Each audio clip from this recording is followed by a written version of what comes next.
Assalamualaikum warahmatullahi wabarakatuh. Perkenalkan, nama saya Aryubi Wahyudi. Video ini saya buat untuk melengkapi tugas 2 jaringan komputer.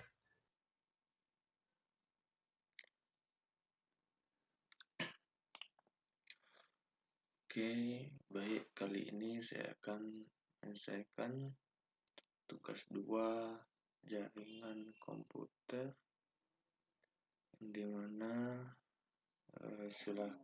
yang dimana soalnya disilakan pelajari panduan praktik tugas 2.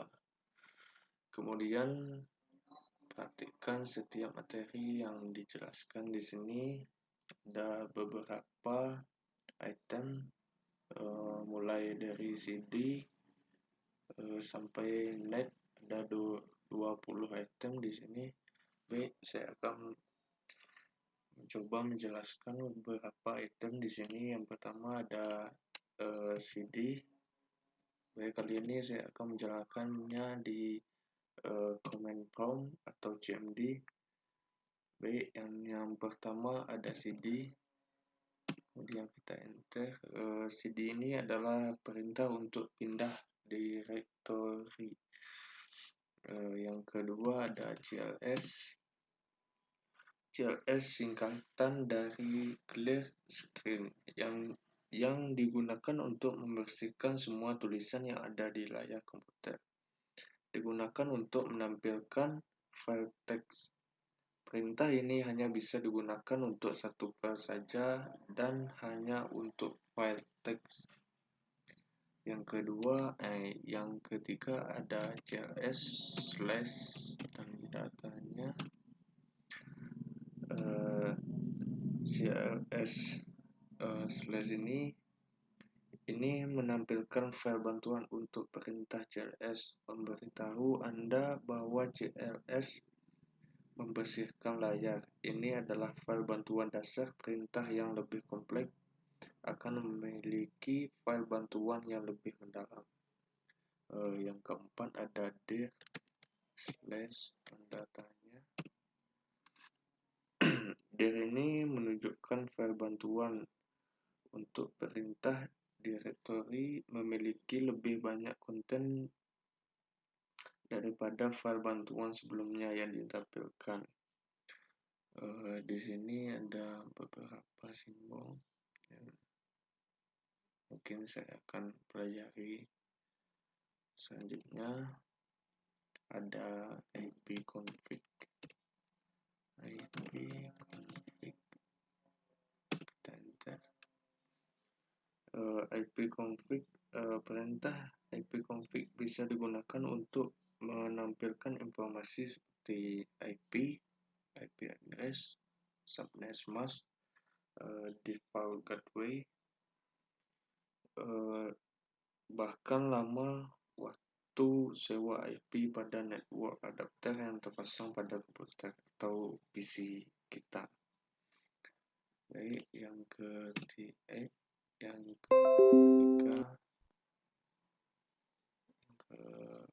keenam ipconfig slash r. ipconfig/r ini bertujuan memberikan informasi hampir sama dengan perintah ipconfig default, namun memberikan informasi tambahan seperti pengaturan DNS dan WINS maupun MAC address yang digunakan.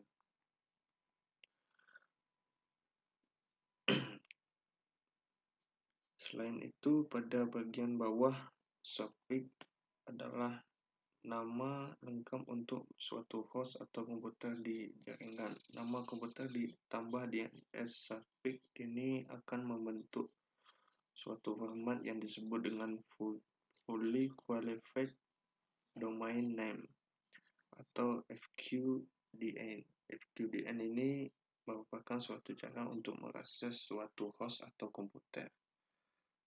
Ini adalah beberapa tampilan dari ipconfig R. Baik, yang ketujuh ada ipconfig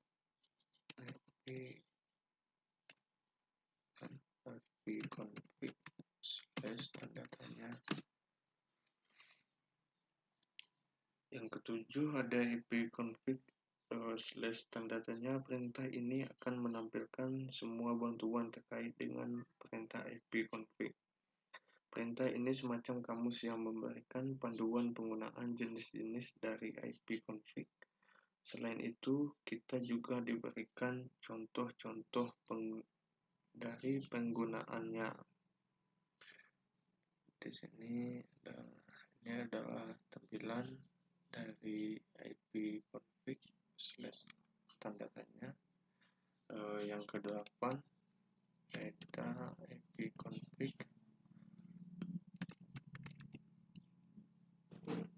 /release.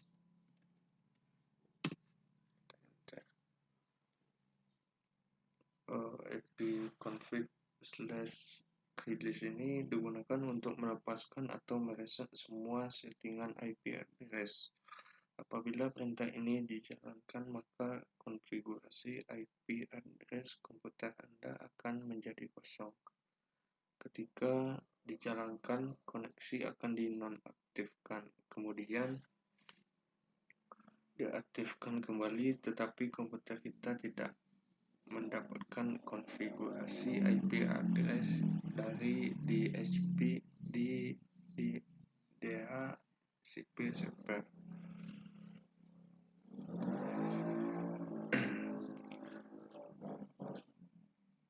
Yang ke-9 ada ipconfig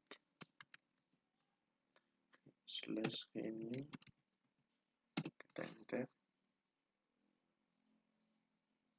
Perintah ini digunakan untuk menetapkan alamat IP baru pada semua adapter jaringan, di mana koneksi ini akan mengambil nama koneksi secara spesifik, hanya berjalan pada klien yang dikonfigurasi dengan DHCP. Yang ke-10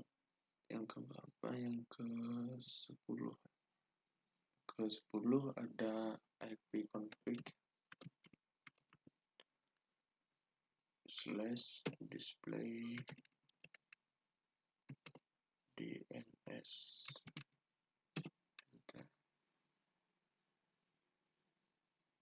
Perintah ini digunakan untuk menampilkan domain name system atau DNS, termasuk localhost koneksi. Di sini ada beberapa tampilan dari ipconfig display DNS.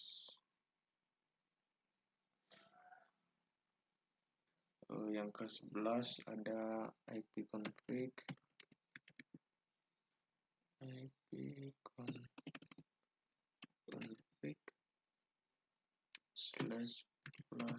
/DNS.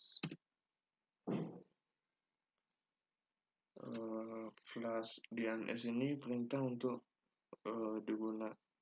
ini digunakan untuk mengosongkan atau mereset DNS cache atau sampah-sampah DNS yang tersimpan pada PC kita atau laptop kita. Lanjut, yang ke-12 ada ipconfig /register.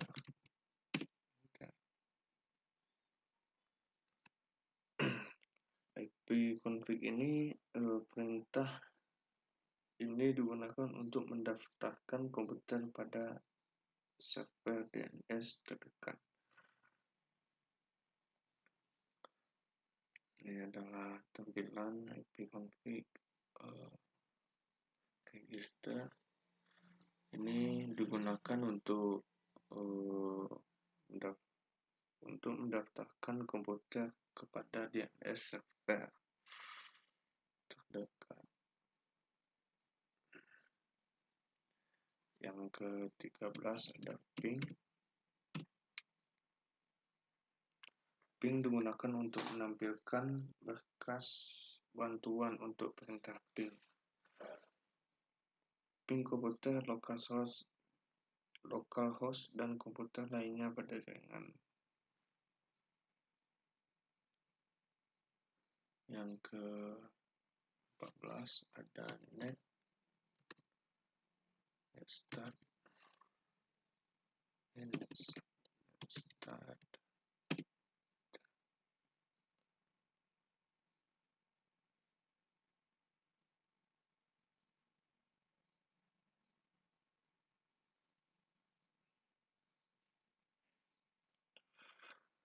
Netstat digunakan untuk menampilkan informasi statistik koneksi jaringan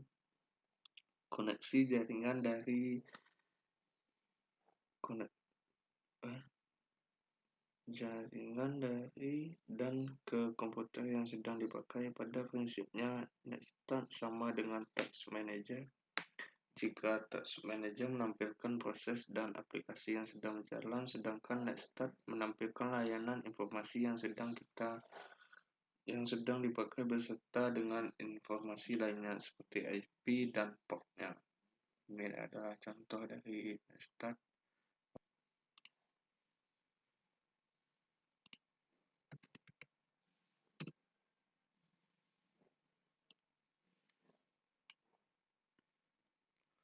Yang ke-15 ada Tracer.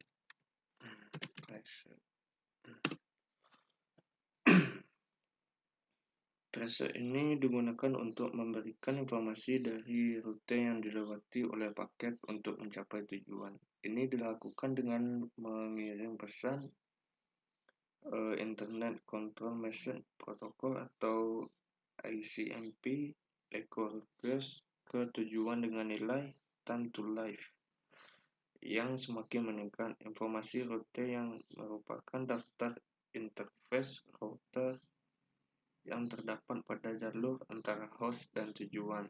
Tidak hanya itu saja, namun juga memberi lebih banyak informasi seperti mendapatkan nama ISP dari perangkat yang digunakan untuk ketiga atau keempat. Namun jika tidak terdapat di kedua baris ini, maka bisa mencarinya di domain pertama.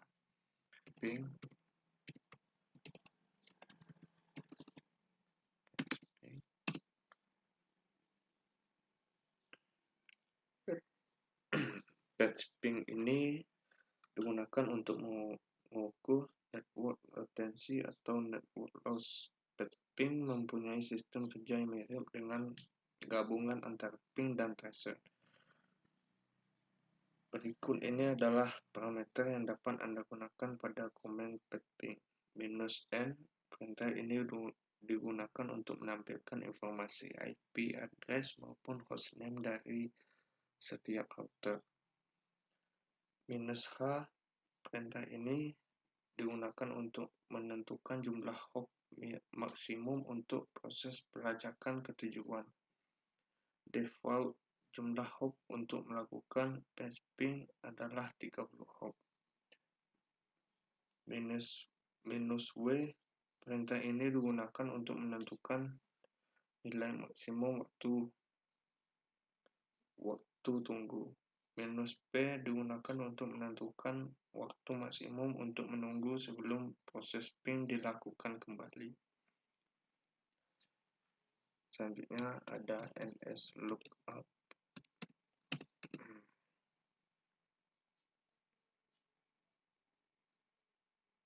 NSLookup ini adalah tool yang digunakan untuk menampilkan informasi tentang nama DNS dan alamat IP yang sesuai, dan dapat digunakan untuk mendiagnosis server DNS. Seperti pada contoh pada komen ini. Selanjutnya ada NetSH.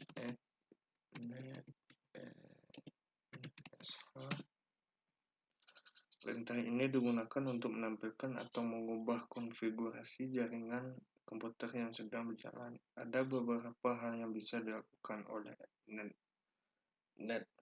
NetSH, seperti mengkonfigurasi pengaturan jaringan seperti IP address, subnet mask, default gateway, DNS, WIN, firewall, dan masih banyak lainnya. Selanjutnya ada NetSH.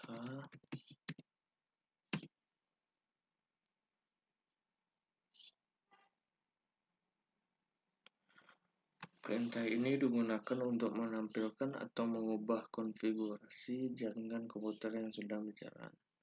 Ada beberapa hal yang bisa dilakukan oleh NetSH seperti konfigurasi pengaturan jaringan seperti IP, subnet mask, default gateway, DNS, firewall, dan banyak hal lainnya. Selanjutnya ada route yang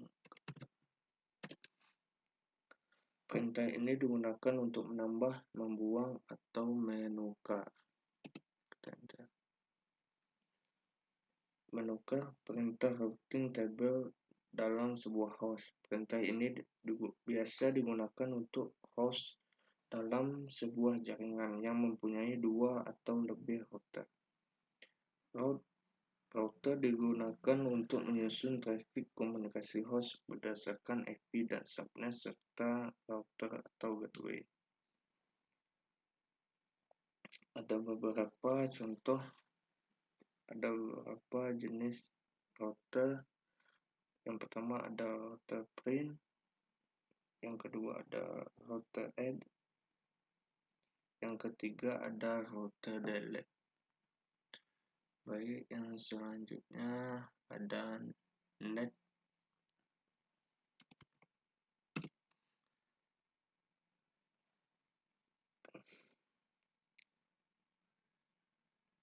Ketika mengetikkan perintah net, kita akan melihat opsi seperti tampilan pengguna, sesi, mulai, dan berhenti. Masing-masing opsi ini dapat membantu Anda menganalisis konfigurasi jaringan dan membuat modifikasi. Perintah NetView digunakan untuk melihat komputer yang sedang aktif dan terhubung dengan jalan. Apakah mereka beroperasi sebagai grup kerja atau domain.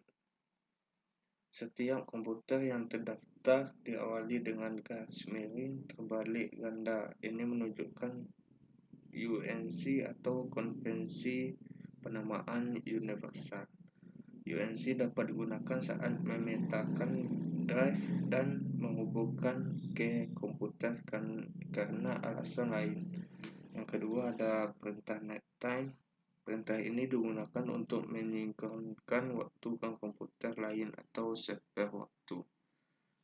Yang ketiga ada perintah NetUser untuk menampilkan akun pengguna di komputer. Yang keempat ada NetStopTimes. Ini akan menghentikan layanan tema yang mengkontrol tema desktop Anda. Yang kelima ada NetStartTime untuk memulai kembali layanan. Baik, itulah penjelasan saya